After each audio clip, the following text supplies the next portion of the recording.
Binalikan ng talent manager at content creator na si Ogie Diaz ang naging buhay niya noong nagsisimula pa lamang siyang mangarap.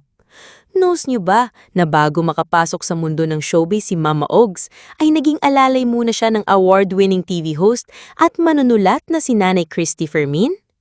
Napa-throwback ng bonggang-bongga ang vlogger at talent manager sa guesting niya sa digital talk show ni Cherie Solomon at Buboy Villar na Your Honor. Ang latest session ng programa na may titulong In Aid of Plastikan, Mga Plastic sa Showbiz, ay sumentro sa mga maiintrigang kaganapan sa entertainment industry.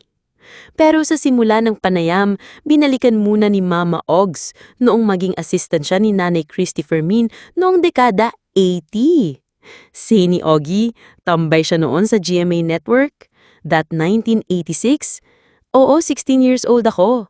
Inaabangan ko sa labas ng GMA compound si Ate Christy Fermin dahil siya ay isa dun sa mga host ng movie magazine na naging Movie Patrol. Tapos nagbababad na ako rito kasi hindi na ako umaalis kasi baka hindi na ako papasukin. So pag alis ni Ate Christy, naghihintay na lang ako ng Saturday edition ng That's Entertainment. Pero hindi pa ako reporter nun.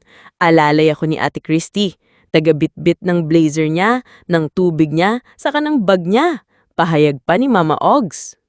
Kasunod nito na ikwento na nga ni Ogie ang mga hindi niya malilimutang karanasan niya sa mga taong plastic sa mundo ng showbiz. Siyempre, kapag backbiter ka, plastic na yun.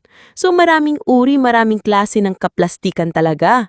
Nararanasan natin yan, yung may mga kaibigan tayong pagkaharap natin, okay tayo. Tapos, pagtalikod kung kano-ano sinasabi against you dun sa isang tao. Tapos yung iba sumisip-sip, naaayunan yung kwento mo, di ba?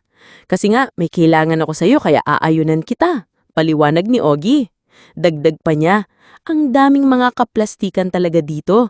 Kaya lang nga, hindi lang naman dito sa larangan natin. Madami rin kahit sa opisina. May mga ganyan din, di ba?